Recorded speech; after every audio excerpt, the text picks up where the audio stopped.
Social media पर जैन समाज के सबसे लोकप्रिय जैन न्यूज चैनल महालक्ष्मी की ओर से बुधवार आपके पास सप्तमी का दिन, और आज करते हैं एक अच्छी बात, गलती के बाद सुधारने की बात। जब तक आप यह वीडियो देख रहे हैं उस समय श्री महावीर जी के अंदर जिस 31 वर्षीय युवक ने, संदीप जैन ने, जो इस समय जैन भवन में कार्य कर रहा है, वही महावीर जी के अंदर उसमें जो कार्य कर रहा है, उसने जो झंडा लगाया था, उसके बारे में आज अदालत के कहने के बाद अभी आप सुनते समय उसको रिहा कर दिया गया है।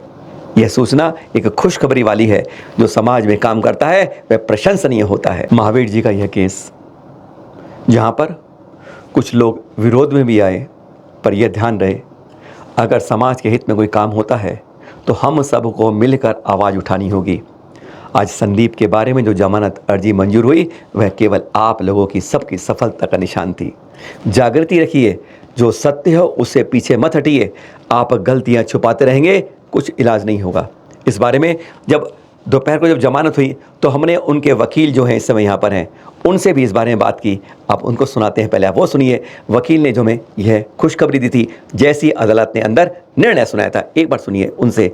जमानत क्या होती है, अग्रिम जमानत क्या होती है, सुनिए। वो अंदर है जेल में और उसकी 439 में जमानत हुई है। 439 में, इसमें अंतर क्या पड़ता है, मतलब उसके अंदर दोनों में?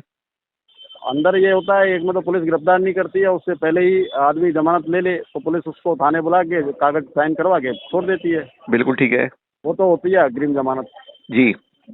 और जिसमें पुलिस गिरफ्तार करके जेल भेज देती है उसके बाद जमानत होती है, तो वो जमानत होती है 439 की। मतलब अभी केस चलेगा इसके ऊपर? 100% केस चले।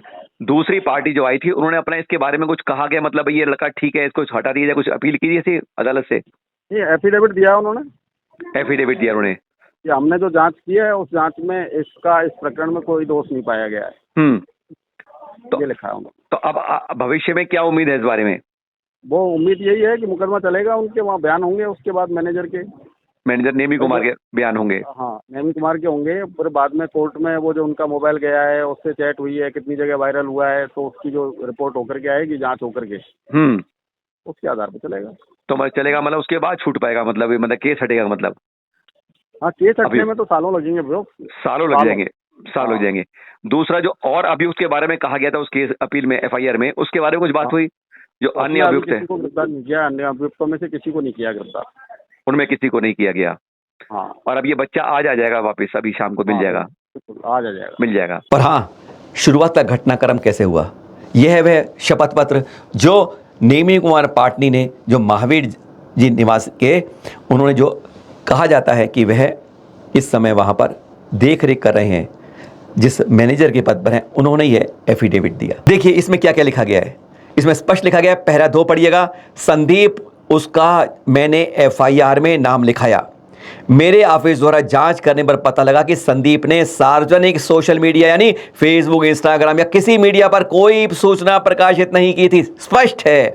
बल्कि उसने जो किया था, हित सुनिएगा, हमारा जो व्यक्तिगत व्हाट्सएप ग्रुप बनाया है उस पर इस कार्रवाई के बारे में मुझे व्यक्तिगत रूप से सूचना दी थी। कितनी बड़ी बात थी, एक जने ने केवल उसको बताया और उसके नाम पर यह सारा बजा के उसी को अंदर कर दिया। यह बहुत बड़ी शर्म की घटना है जो इस एफिडेविट से स्पष्ट होती है। उन्होंने स्पष्ट लिखा है, मैंने उससे स्पष्टीकरण मांगा था जिसमें संदीप ने मुझे बताया कि धार्मिक द्वेष फैलाने के उद्देश्य से उसने किसी सार्वजनिक प्लेटफॉर्म पर यह सूचना नहीं निकाली है, बल्कि मैनेजर साहब के संज्ञान में लाने और उसे भूल को सुधारने के लिए मैंने उन्हें सूचित किया है। ये एक बहुत बड़ी बात एफिडेविट से क्लियर हो रही है कि उस जने ने इस बारे में कहीं उसका उपयोग नहीं किया और उस पर इस तरह के बड़े आरोप लगाए जिसका केस सालों चलेगा अभी। और इस एफिडेविट के बाद अदालत ने दोनों पक्षों को सुना और उसके बारे में फिर दोपहर बाद निर्णय सुनाया अदालत ने। आपको अब वह 3 पेज के अदालत के निर्णय के बारे में दिखाते हैं, जिसमें कई पॉइंट सोचने वाले, चिंतन के हैं। अपर सेशन न्यायाधीश माननीय सीताराम मीना जी की इस अदालत में हिंडौन सिटी में यह था 3 पेज का निर्णय का प्रथम पृष्ठ। संदीप जैन बनाम राज्य, और आदेश था आज 6 सितंबर का, जो दोपहर के बाद 489/2023 में जारी किया गया। इसके अंदर संदीप की ओर से श्री नरेंद्र सिंह जादौन, जिससे हमारी बात करवाई थी, आपको हमने सुनाया था, उनके लिए थे, और पक्ष की ओर से परिवादी से उपेक्ष और अभियोजक से दिनेश चंद्र शर्मा जी थे।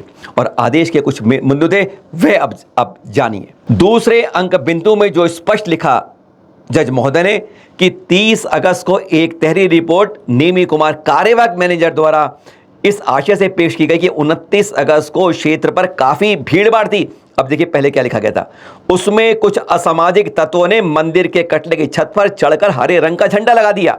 सीसीटीवी में असामाजिक तत्वों ने हरकत तस्वीरें आई हैं। उनके कर्मचारियों ने तुरंत झंडे को तुरंत हटा दिया। और गौरव करने वाली बात है, तुरंत। परंतु तब तक असामाजिक तत्व एवं संदीप जैन ने दो समाजों के मध्य वैमनस्यता व अराजकता पैदा करने की दृष्टि से, यानी आप पर क्या कहा जा रहा है, यानी बगैर बात के उसे फंसाया गया कि वह वैमनस्य और अराजकता था। सोशल मीडिया पर मंदिर के मेन गेट पर जो झंडा लगाया उसको लिख कर डाल दिया, यानी आज पहले रिपोर्ट में लिख दिया सोशल मीडिया पर करा गया, और बाद में उसको एफिडेविट बताया गया कि ऐसा उसने कोई हरकत नहीं की थी। इससे पूरे विश्व के जैनियों में भावना को ठेस पहुंच गई। इसी में आगे लिखा कि 1 सितंबर को फिर उसे गिरफ्तार कर अदालत में पेश किया गया, और 437 दंड संहिता में उसको 2 सितंबर को अदालत ने उसकी अर्जी खारिज कर उसके आवेदन को निरस्त कर दिया जो उसने जमानत के लिए दिया था। आज जो बहस हुई उसका केंद्र बिंदु 3 पर था, जिसमें कहा गया कि प्रार्थी अभियुक्त को झूठा फंसाया है, वह निर्दोष है, उसके आरोपित अपराध से कोई लेना देना नहीं है। प्रार्थी ने किसी धर्म व समाज के मध्य वैमनस्यता या अराजकता पैदा करने का कोई कार्य नहीं किया। प्रार्थी का मुस्तकबिल पक्ष से राजीनामा हो गया है, यह कहा गया, और उसके अभिरक्षा में रहने के लिए उसका भविष्य खराब ना हो, इसलिए यह जमानत की अर्जी दी गई। केंद्र बिंदु 4 में इसमें लिखा है, स्पष्ट लिखा कि जो विपरीत में विद्वान अपर लोग अभियोग पक्ष है, उसने तर्कों का विरोध करते हुए जमानत प्रार्थना पत्र खारिज करने की मांग की। जज महोदय ने इस पर केंद्र जो बिंदु है क्रम बिंदु में 6 पर टिप्पणी की कि प्रार्थी अभियुक्त के तथाकथित मोबाइल को एफएसएल परीक्षण एवं चैट वापसी के लिए जब्त कर लिया गया है। प्रार्थी अभियुक्त 1 सितंबर में अभिरक्षा में है और प्रकरण के अनुसंधान व अन्वेषण में समय लगने की संभावना से इनकार नहीं किया जा सकता। प्रार्थी अभियुक्त के विरुद्ध हस्तगत प्रकरण के अंतर्गत कोई अन्य प्रकरण दर्ज नहीं होना बताया है। ऐसी स्थिति में प्रकरणों और तथ्यों के परिशोध दृष्टि रखते हुए कोई टिप्पणी किए बिना प्रार्थी को जमानत की सुविधा का लाभ दिए जाना न्यायोचित प्रतीत होता है। और माननीय जज सीताराम मीना जी ने अपने केंद्र बिंदु 7 के अंदर स्पष्ट लिख दिया कि प्रार्थी अभियुक्त संदीप जैन, उम्र 31 साल, निवासी शांति वीरनगर, श्री महावीर जी की ओर से प्रस्तुत जमानत का यह प्रार्थना पत्र धारा 439 के स्वीकार करने का आदेश दिया जाता है। यदि प्रार्थी अभियुक्त 50,000 के मुचलके पर और यह उसने इस तरह की जमानत देकर इस प्रकरण में जमानत पर रिहा किया जावे। हस्ताक्षरित जज महोदय सीताराम मीना जी, 6 सितंबर 2013। और इसी बारे में चैनल महालक्ष्मी ने उनके पिताजी से आज दोपहर बाद भी बात की थी, उसका एक अंश सुनिएगा। वो गए साहब यहाँ से जमानत के कागज लेके गए। जमानत करी है उनकी भी? हाँ, वकील साहब भी गए, वहीं महावीर जी, वहीं कोर्ट में जमानत होगी साहब। जमानत कोर्ट में होगी हमारी महावीर जी में, लेकिन नहीं, हाँ महावीर जी में। मतलब यहाँ से हिंडौन से कागज लेके अभी अदालत से वहाँ हाँ निकल गए। हाँ गए, वो वकील साहब लेके गए हैं, हमारे आदमी भी गए साथ में। और ये बच्चा कहाँ पढ़ना था? हिंडौन जेल में है बच्चा अभी जेल में है। अब वहाँ से आएंगे वकील कोर्ट से फिर थाने से फिर यहाँ बच्चे को फिर लेने आएंगे, जब थाने वाले लिख देंगे जब सर। मतलब आज शाम तक उम्मीद है हमें? हाँ उम्मीद है। महावीर जी गए, अब हमारे जो साथ में आए थे वो सब महावीर चल निकल गए, हमारे जमाई जी और हमारा भाई। आपके जमाई और भाई गए। ये जमानत करी है, मतलब ये केस बंद नहीं हुआ है? हाँ जी, ये जमानत हुई है हमारी, मतलब बच्चे की, संदीप की, अभी केस नहीं बंद हुआ है। हो गया फैसला, लौट कर हम वापिस वहीं आ गए, पर मालूम चला जिसने कुछ नहीं किया था वह सलाखों के पीछे पहुंच गया, और जो अराजक तत्व थे आज भी उसमें से किसी पर भी आज तक अभी तक कोई कार्रवाई नहीं हुई। हम चाहते क्या हैं? अपने ही भाई को, अपने ही सज्जन को, अपने ही बंधु को फंसा देते हैं। बस कहीं ना कहीं जागृति लानी होगी। समाज को इसी तरह से नहीं, मजबूती से सामने आना होगा, कमेटियों को सामने आना पड़ेगा।